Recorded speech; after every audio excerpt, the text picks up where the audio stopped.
연방정부의 셧다운 사태가 4주차에 접어들었습니다. 예산안 교착 상태가 풀릴 기미를 아직 보이지 않는 가운데 이로 인한 경제 피해도 눈덩이처럼 불어나고 있습니다. 뉴욕 맨해튼 차이나타운의 중심가에서 연방 이민세관 단속국이 주도한 대규모 합동 단속이 벌어졌습니다. 40명이 체포된 가운데 시민들과 요원들 간 충돌이 격화됐습니다. 트럼프 행정부가 교역 상대국들의 약값을 겨냥한 새로운 조사를 지시하면서 추가 관세 부과 가능성까지 제기돼 글로벌 무역 긴장이 다시 한번 고조될 수 있다는 우려가 나왔습니다.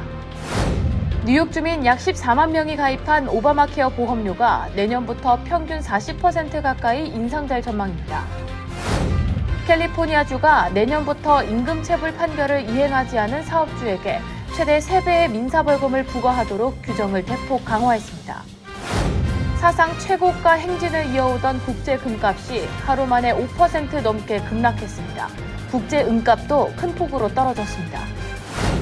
한 한인 미용용품점에서 한 남성이 여성 고객을 성추행하고 흉기로 위협하다가 현장에 있던 다른 여성 고객이 쏜 총에 맞아 사망하는 사건이 발생했습니다.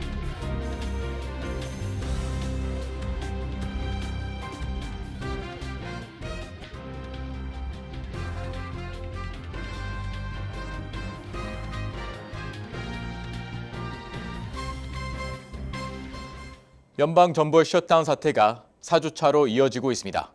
예산안 교착 상태가 풀 기미를 보이지 않으면서 공화당과 민주당의 갈등이 장기화되고 있습니다.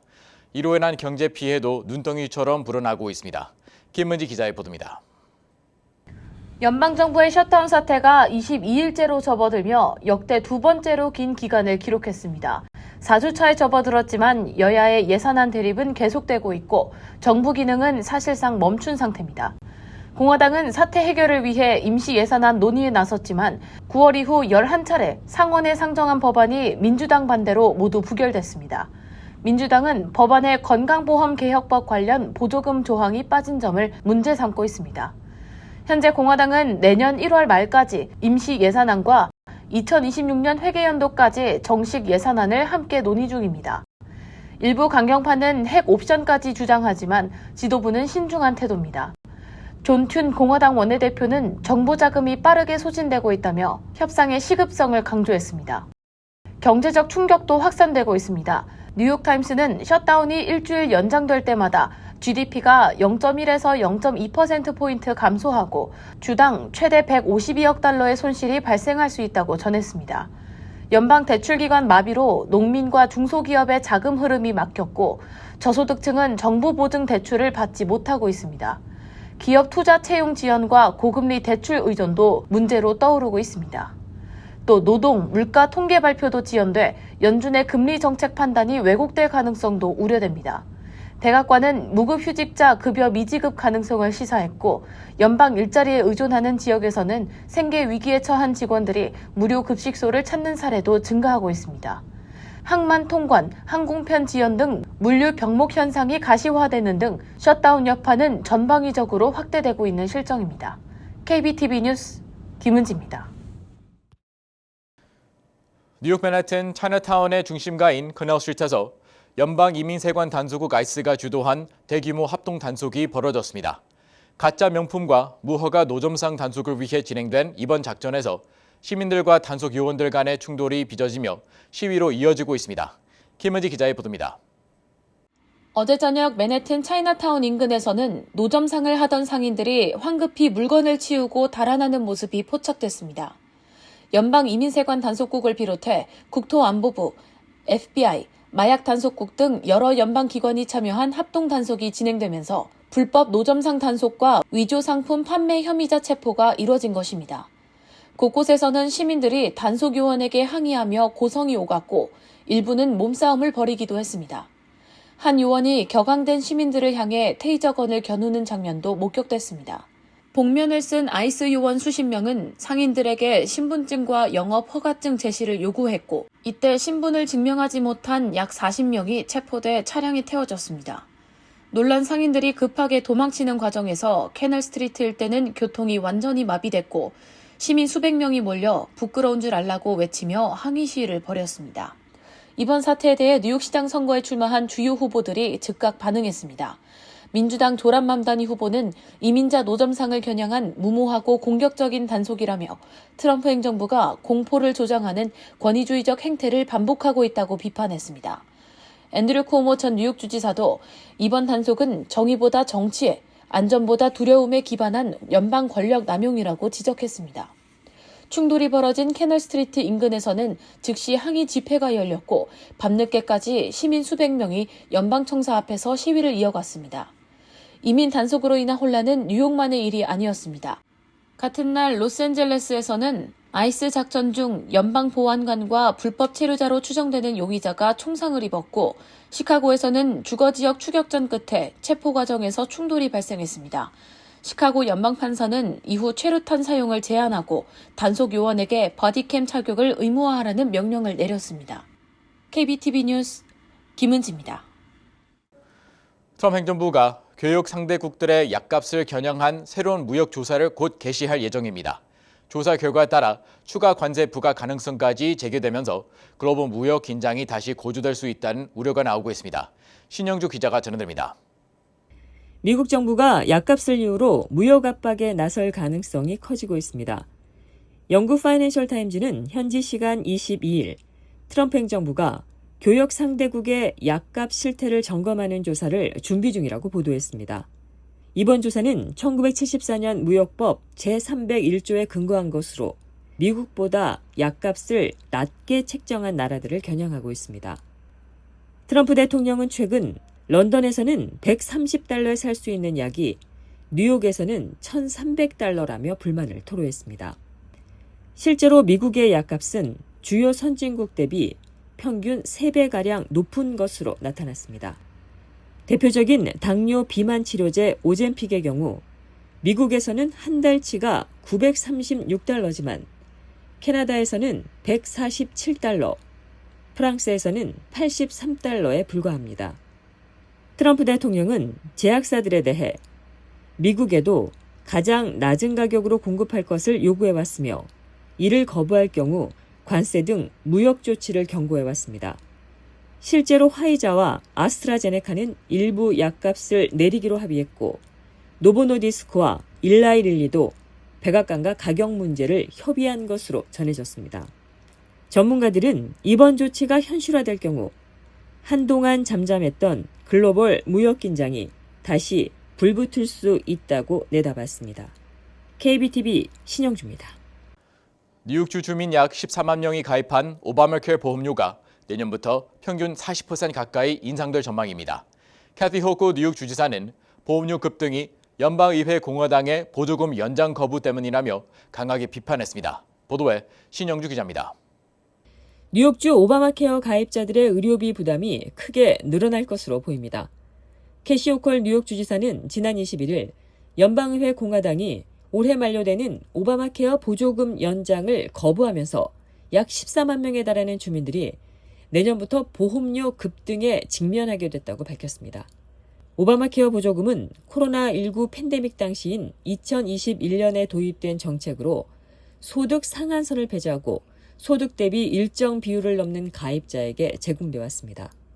이 제도는 2022년 인플레이션 감축법에 따라 2025년 말까지 연장된 바 있습니다. 그러나 이번에 보조금 연장이 무산되면서 내년부터 보험료가 개인은 연평균 1,400달러, 부부는 연평균 3,000달러가 오를 것으로 전망됩니다.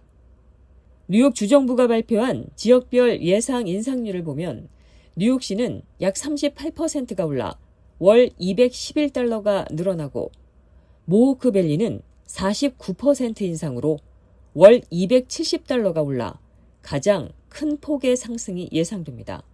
이어 서던티어 48%, 놀스컨트리 44% 순으로 뒤를 이었습니다. 호컬 주지사는 주민들이 이미 보험료 인상 통지를 받기 시작했다며 연방회의 이번 결정으로 인해 서민들의 부담이 가중되고 있다고 현 상황을 강하게 비판했습니다. KBTV 신영주입니다. 캘리포니아주가 근로자 임금을 체불한 고용주에 대한 제재를 대폭 강화합니다. 새 법안은 내년부터 임금 체불 판결을 이행하지 않은 사업주에게 최대 3배의 민사 벌금을 부과하도록 규정했습니다. 뉴욕주는 지난 2023년부터 임금 체불을 형사 범죄로 처벌할 수 있도록 법률을 개정해 사업주들에 대한 감독 및 처벌을 한층 강화한 바 있습니다. 자세한 소식 김은지 기자가 전해드립니다. 캘리포니아주가 이른바 임금 절도를 막기 위한 초강력 법안을 통과시켰습니다.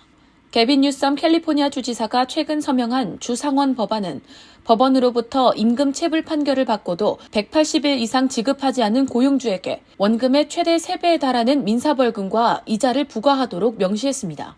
징수된 벌금의 절반은 피해 근로자에게 직접 지급되고 나머지 절반은 주 노동기준국의 집행 강화 기금으로 적립됩니다. 그동안 캘리포니아 노동위원회가 내린 임금 체불 판결 중 실제 지급이 이뤄진 비율은 12%에 불과했습니다. 이처럼 낮은 이행률은 근로자 보호제도의 신뢰를 약화시키는 원인이라는 지적을 받아왔습니다. 이번 법은 특히 센타클라라 카운티가 시행 중인 푸드 퍼밋 연계 징수 프로그램을 모델로 만들어졌습니다. 식품위생 허가증을 갱신할 때 임금 체불 이행 여부를 확인해 지급하지 않은 사업장에는 영업정지를 내릴 수 있는 제도입니다. 이 프로그램을 통해 지난 5년간 근로자들에게 11만 달러 이상이 환급된 것으로 조사됐습니다. 전문가들은 이번 조치가 특히 식당, 세탁소, 미용실, 건설업 등 소규모 이민자 사업체에 직접적인 영향을 줄 것으로 보고 있습니다. 노동법 전문 법조인들은 과거처럼 폐업으로 책임을 피하려 해서는 안 된다며 노동법 준수는 이제 생존의 문제라고 경고했습니다. 이번 법안은 2026년 1월부터 시행되며 캘리포니아 전역에서 임금 체불 근절을 위한 본격적인 단속이 시작될 전망입니다. 뉴욕주 역시 이와 유사한 제도를 시행 중입니다. 뉴욕주는 지난 2023년부터 임금 체불을 형사 범죄로 처벌할 수 있도록 법률을 개정했습니다. 뉴욕주가 이를 통해 임금 체불로 회수한 금액이 2023년 2천만 달러 이상, 2024년 6천만 달러 이상으로 집계됐습니다. KBTV 뉴스 김은지입니다. 사상 최고가 행진을 이어오던 국제 금값이 하루 만에 5% 넘게 급락했습니다. 단기간 급등에 따른 차익 실현 매물과 투자 심리 회복이 맞물리면서 안전자산 선호가 약해진 결과인데요. 국제 금값도 큰 폭으로 떨어졌습니다. 보도에 신영주 기자입니다. 국제 금값이 급등 행진을 멈추고 하루 새 크게 떨어졌습니다. 로이터 통신에 따르면 미 동부 시간 21일 오후 1시 45분 기준 금 현물 가격은 온스당 4,115달러 선으로 전장보다 5.5% 하락했습니다. 이는 2020년 8월 팬데믹 시기 이후 가장 큰 일일 낙폭입니다. 뉴욕 상품 거래소에서 거래된 12월 인도분 금 선물 가격도 5.7% 떨어지며 급락세를 이어갔습니다. 전날까지도 금값은 온스당 4,381달러를 기록하며 사상 최고치를 경신했지만 올해 들어 무려 60% 가까이 오른 상황에서 단기적 매도세가 쏟아진 겁니다. 특히 미국 기업들의 3분기 호실적 발표로 투자 심리가 개선되면서 안전자산인 금의 매력이 줄어든 게 주요 원인으로 꼽힙니다. 또한 세계 최대 금 소비국인 인도가 힌두교 최대 명절인 디왈리 연휴로 휴장하면서 유동성도 줄었습니다. 국제은값은 낙폭이 더 컸습니다. 같은 시간 은 현물 가격은 7.6% 떨어진 온스당 48.49달러에 거래됐습니다. 투자자들의 시선은 오는 24일 발표될 미국의 9월 소비자 물가지수 CPI에 쏠려 있습니다. 연방준비제도, 미 연준의 기준금리를 결정하는 연방공개시장위원회가 오는 28일에서 29일 열릴 예정인 가운데 이번 물가지표가 통화정책에 큰 영향을 줄 것으로 보입니다. 금은 이자나 배당을 지급하지 않기 때문에 실제 금리가 떨어질 경우 상승하는 경향이 있습니다. 따라서 앞으로 금값 흐름은 미국 물가와 금리 정책에 달려 있다는 분석이 나옵니다. KBTV 신영주입니다. LA의 한 한인 미용 용품점에서 한 남성이 여성 고객을 성추행하고 흉기로 위협하다가 현장에 있던 또 다른 여성 고객이 쏜 총에 맞아 사망하는 사건이 발생했습니다. 사망한 남성은 지역 갱단과 연관이 있던 인물이었는데요. 총을 쏜 여성의 법적 기소 여부는 아직 결정되지 않았습니다. 김은지 기자의 보도입니다. 지난 19일 오후 3시 30분쯤 LA 카운티 컴프턴 소재 핑크 뷰티 서플라이 매장에서 총격 사건이 발생해 40대 남성 1명이 현장에서 사망했습니다. 경찰은 사망한 42세 남성이 지역 갱단과 연관이 있고 폭행, 강도, 절도 등 전과가 있는 인물이라고 밝혔습니다. 수사당국에 따르면 남성은 한 여성 고객을 따라 매장 안으로 들어간 뒤 그 여성의 가슴을 움켜쥐는 등 성추행을 저질렀습니다. 이후 상황은 순식간에 격화됐습니다. 놀란 다른 여성들과 직원들이 남성에게 가게에서 나가라고 요구했지만 그는 이를 거부하고 욕설을 퍼부으며 매장 상품을 던지고 파손하기 시작했습니다. 목격자들은 남성이 손에 칼로 추정되는 흉기를 들고 있었고 매장 안 모든 사람들을 죽이겠다고 위협했다고 증언했습니다. 당시 매장 안에는 고객 7명과 직원 3명이 있었는데 이 중 한 50대 여성 고객이 소지 중이던 권총을 꺼내 경고 사격을 한 발 쐈습니다. 이어 남성이 몸을 돌려 여성에게 달려들자 여성은 두 번째 방아쇠를 당겼고 총알이 남성의 몸에 명중했습니다. I'm shocked because this place has been here for a long time. That's awful that happened here in this community. 총을 쏜 여성은 자신과 직원 그리고 주변 사람들의 안전을 우려해 총격을 가했다고 진술했으며 현장에 있던 직원과 다른 손님들은 모두 여성의 진술과 일관되게 증언했습니다. 현장 목격자들은 용의자를 쏜 여성을 영웅으로 칭송했습니다. 애틀랜타 중앙일보에 따르면 업주 제이슨 진 씨도 그 여성이 아니었다면 더 큰 피해가 났을지도 모른다며 우리 가게를 지켜준 셈이라고 말했습니다. LASD 대종 중위는 기자회견에서 사망한 남성은 사건 직전 매장 인근 주차장에서 술을 마시며 배회하고 있었다며 그는 스스로 갱단원이라고 주장했으며 실제 갱단 전력과 폭력 범죄 전과가 다수 확인됐다고 말했습니다. 총을 쏜 여성은 당시 현장에 남아 수사관들과 협조했으며 경찰은 그녀가 정당방위를 한 것으로 보인다고 밝혔지만 그녀의 법적 기소 여부는 LA 카운티 지방검찰청이 최종 판단할 예정입니다. KBTV 뉴스 김은지입니다. 캐나다에서 테슬라 차량을 충전하던 운전자가 폭발 사고를 당했습니다. 현지 시간 지난 21일 브리티시 콜롬비아주 호프 지역에서 한 운전자가 비공식 어댑터를 이용해 충전하던 중 강력한 폭발이 발생했습니다. 이 사고로 운전자는 수미터 밖으로 튕겨나가는 사고를 입었고 충전기에서는 큰 불길이 치솟았습니다. 캐나다 기술안전청은 이번 사고가 DC 급속 충전기의 내부 단락으로 비정상적인 전압이 전달되면서 아크 플래시, 즉 고전압 전기 폭발이 발생한 것이라고 밝혔습니다. 사고 운전자는 승인받지 않은 A2G EV 어댑터를 50회 이상 사용해온 것으로 조사됐습니다. 전기차 보급이 늘어나는 가운데 이번 사건은 비공식 충전 어댑터 사용의 위험성을 보여주는 사례로 지적되고 있습니다. 트럼프 대통령이 백악관 내 대형 연회장 건설에 착수했습니다. 지난 20일 트럼프 대통령은 자신의 SNS를 통해 이 같은 내용을 알렸습니다. 이번 공사는 약 2억 5천만 달러 규모로 트럼프 대통령은 납세자 부담은 전혀 없으며 자신과 기부자들이 비용을 충당한다고 강조했습니다. 백악관에 따르면 새 연회장은 최소 8만 6천 스퀘어피트 규모로 지어져 650석 이상을 수용할 수 있습니다. 트럼프 대통령은 모든 대통령이 꿈꿔온 공간을 마침내 실현하게 됐다며 프로젝트 의미를 강조했습니다. 하지만 공사 과정에서 영부인과 보좌진 공간으로 사용되어온 이스트윙 일부가 실제로 철거되면서 논란이 일고 있습니다.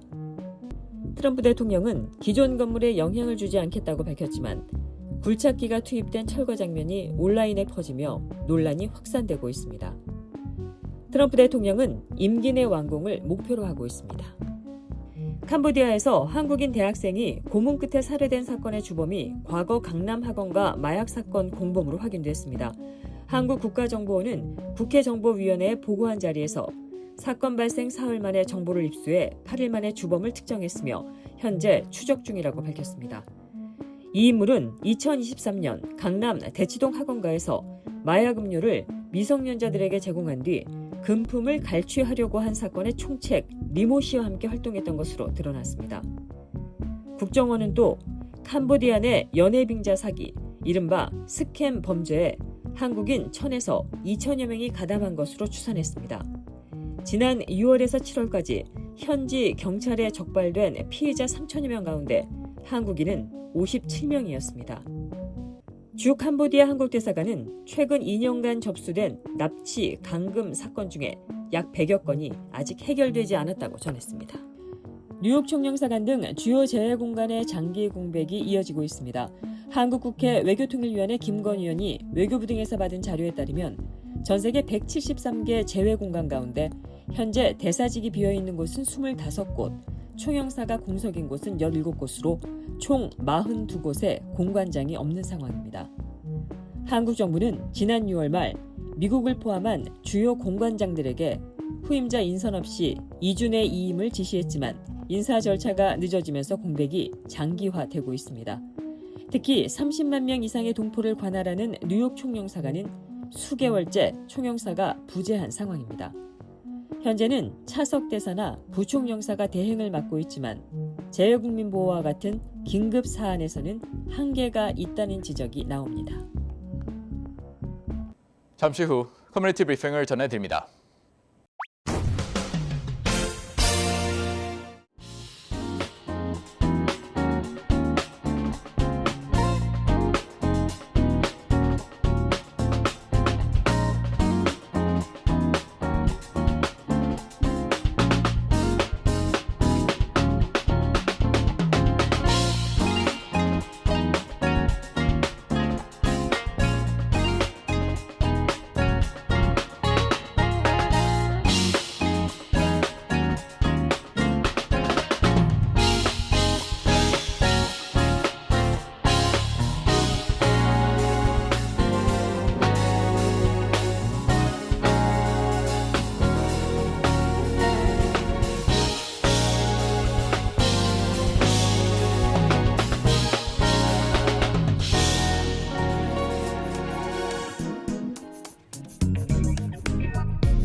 이어서 환율과 증시 전해드립니다.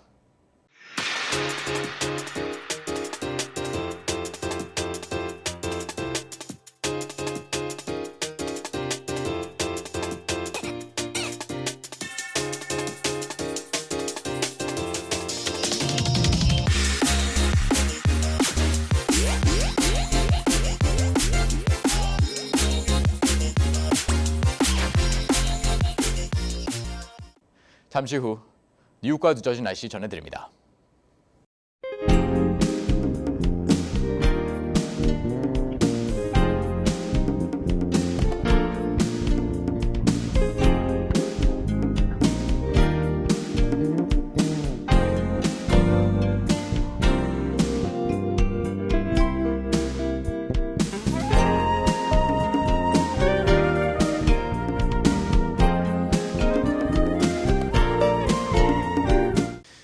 이상으로 KBTV 뉴스9 마칩니다. 오늘도 시청해주셔서 감사합니다. 편안한 밤 보내시 바랍니다.